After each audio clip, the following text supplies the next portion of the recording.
नमस्कार छात्रों, महाराष्ट्र विद्यालय पंदरे, तहसील बारामती, जिला पुणे से मैं श्री किशोर जमदाड़े आपका यहाँ स्वागत करता हूँ।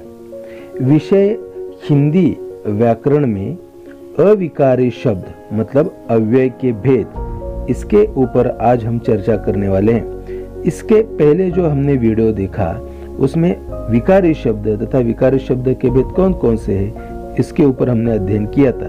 तो चलिए आज अविकारी शब्द मतलब अव्यय के भेद कौन कौन से हैं उसके ऊपर हम अध्ययन करते हैं। अविकारी शब्द किसे कहते हैं, उसकी परिभाषा क्या है? अविकारी शब्द की परिभाषा है जिन शब्दों में लिंग, वचन, पुरुष, कारक के अनुसार परिवर्तन नहीं होता है उन्हें अविकारी शब्द कहते हैं। उदाहरणार्थ, रमेश धीरे धीरे चलता है, गीता धीरे धीरे चलती है, लोग धीरे धीरे चलते हैं, हम धीरे धीरे चलते हैं। तो उपरोक्त चारों वाक्यों में रमेश एक पुल्लिंगी शब्द है तो क्रिया हो गई चलता। गीता यह स्त्रीलिंगी शब्द है तो क्रिया का रूप हुआ चलती। लोग यह संज्ञा है लेकिन अनेक वचन है, बहुवचन है तो क्रिया का रूप हुआ चलते। हम यह सर्वनाम है, बहुवचनी शब्द है तो क्रिया का रूप चलते, इस प्रकार से हुआ। तो उपयुक्त सभी वाक्यों में लिंग, वचन, पुरुष और कारक के अनुसार धीरे धीरे इस शब्द में कोई परिवर्तन नहीं हुआ है, इस वजह से यह अव्यय है, अविकारी शब्द है। अब अविकारी शब्द के भेद कौन कौन से हैं? अविकारी शब्द के भेद, पहला क्रिया विशेषण अव्यय, दूसरा संबंध सूचक अव्यय, तीसरा समुच्चय बोधक अव्यय और चौथा विस्मयादि बोधक अव्यय। कुल मिला के अविकारी शब्द मतलब अव्यय के 4 प्रकार है। पहला क्रिया विशेषण अव्यय। क्रिया विशेषण अव्यय की परिभाषा देखिए, जो अविकारी शब्द क्रिया के बारे में विशेष जानकारी देता है उसे क्रिया विशेषण अव्यय कहते हैं। मतलब ऐसा शब्द जो क्रिया के बारे में विशेष जानकारी देता हो। उदाहरणार्थ देखिए, मैं आज कोल्हापुर गया, आसमान में अचानक बादल छा गए, सड़क आसानी से पार करो। इन तीनों वाक्यों का विस्तार से हम अध्ययन करते हैं। तो आज, अचानक, आसानी से शब्दों को देखिए। पहले वाक्य में गया शब्द क्रिया है, क्रिया कब हुई तो आज हुई, ऐसी जानकारी मिलती है। दूसरे वाक्य में छा गए यह शब्द क्रिया है, क्रिया कैसी हुई तो अचानक हुई, ऐसी जानकारी मिलती है। तीसरे वाक्य में पार करो यह शब्द क्रिया है, क्रिया कैसे करो तो आसानी से, ऐसी जानकारी हमें मिलती है। इस तरह ये मोटे टाइप वाले जो शब्द क्रिया के बारे में विशेष जानकारी देते हैं, ऐसे शब्दों में लिंग, वचन, पुरुष, कारक के अनुसार कोई परिवर्तन नहीं होता है, इस वजह से यह क्रिया विशेषण अव्यय है। क्रिया विशेषण अव्यय के कुछ प्रकार हमारे सामने। पहला है कालवाचक। उदाहरण देखिएगा, जब, तब, कब, कल, आज, रोज, परसों, नरसों आदि कालवाचक क्रिया विशेषण अव्यय के उदाहरण है। दूसरा है स्थानवाचक क्रिया विशेषण अव्यय, यहाँ, वहाँ, कहाँ, जहाँ, इधर, उधर, ऊपर, नीचे आदि। तीसरा है परिमाणवाचक क्रिया विशेषण अव्यय, बहुत, बड़ा, अति, अत्यंत, सर्वथा, कितना, इतना आदि।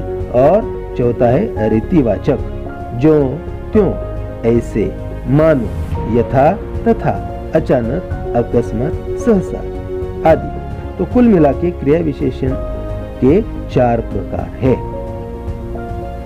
दूसरा जो प्रकार है वह संबंध सूचक अव्यय है।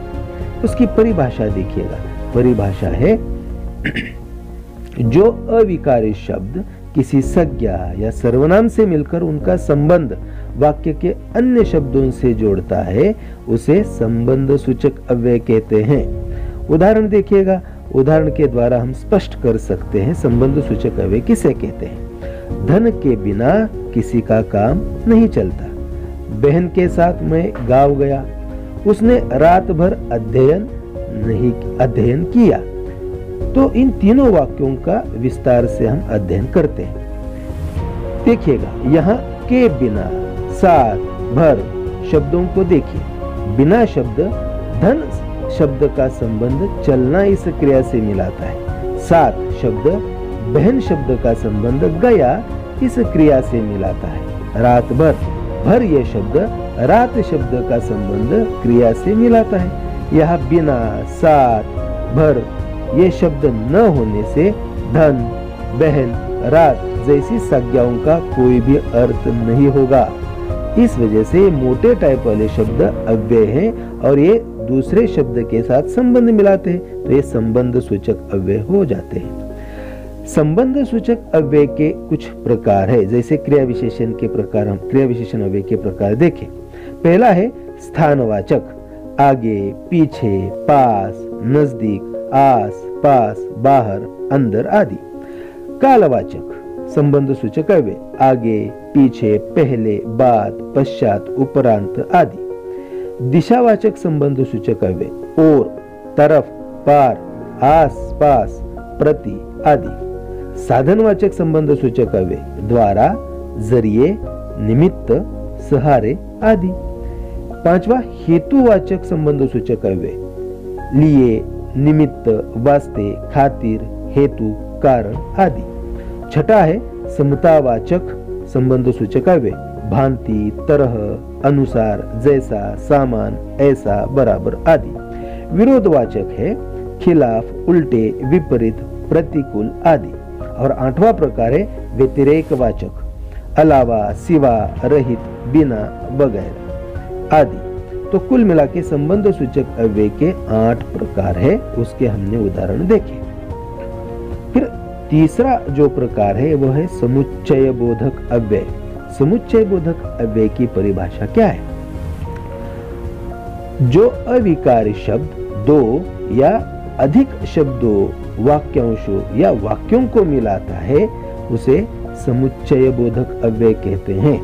उदाहरण देखिएगा, रमेश और सुरेश खेल रहे हैं। दूसरा उदाहरण है आप चाय पिएंगे या कॉफी।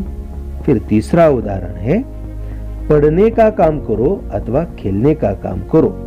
उपयुक्त तीनों वाक्यों में रमेश, सुरेश ये 2 शब्द और इस शब्द से जुड़े हैं। आप चाय पिएंगे यह एक वाक्य है, कॉफी यह वाक्यांश है।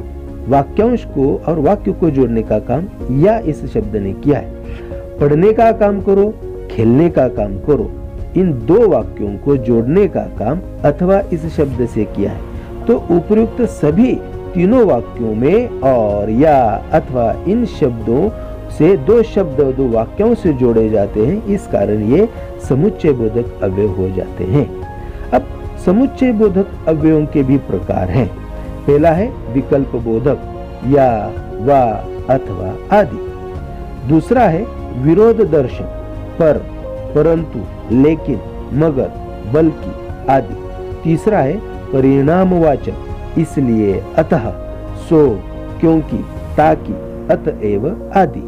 चौथा है उद्देश्यवाचक, कि, जो, ताकि, इसलिए आदि। पांचवा है संकेतवाचक, जो, तो, यदि, तो, तथापि, यद्यपि आदि। छठा है स्वरूपवाचक, कि, जो, मानो, अर्थात आदि। सातवां है कारणवाचक, जो कि, क्योंकि, इसलिए, कि आदि। आठवां प्रकार है संयोजक, और, व, एवं, भी आदि। इस प्रकार से। और अंतिम जो प्रकार है वह है विस्मयादि बोधक अव्यय। विस्मयादि बोधक अव्यय की परिभाषा है जिन अव्ययों का संबंध वाक्य के किसी पद से नहीं होता, बल्कि जो अव्यय केवल वक्ता के आनंद, हर्ष, भय, शोक, तिरस्कार आदि भाव को सूचित करते हैं, उन्हें विस्मयादि बोधक अव्यय कहते हैं। उदाहरणार्थ देखिए, उदाहरण है अरे वह आ गया, छी कितनी गंदगी है यहाँ। तीसरा वाक्य है हे भगवान बचाओ इस कोरोना की मुसीबत से। उपरयुक्त वाक्य में अरे ये आश्चर्य, छी ये घृणा, हे भगवान ये संबोधन है। यह मन के भाव प्रकट होते हैं, इसलिए यह शब्द विस्मयादि बोधक अव्यय है। विस्मयादि बोधक अव्यय के प्रकार भी हमारे सामने है। पहला प्रकार है हर्ष बोधक, वाह, धन्य, शाबाश, आहा। दूसरा है शोक बोधक, आह, हाय, अरे रे, बाप रे आदि। तीसरा है आश्चर्य बोधक, वाह, क्या, ओहो, है आदि। चौथा है अनुमान बोधक, ठीक, अच्छा, हाँ हाँ, भला आदि। पांचवा है तिरस्कार बोधक, छी, हट, अरे आदि। छठा है स्वीकार बोधक, हाँ, ठीक, बहुत अच्छा आदि। सातवां प्रकार संबोधन बोधक, अरे, अजी, लो, क्यों आदि।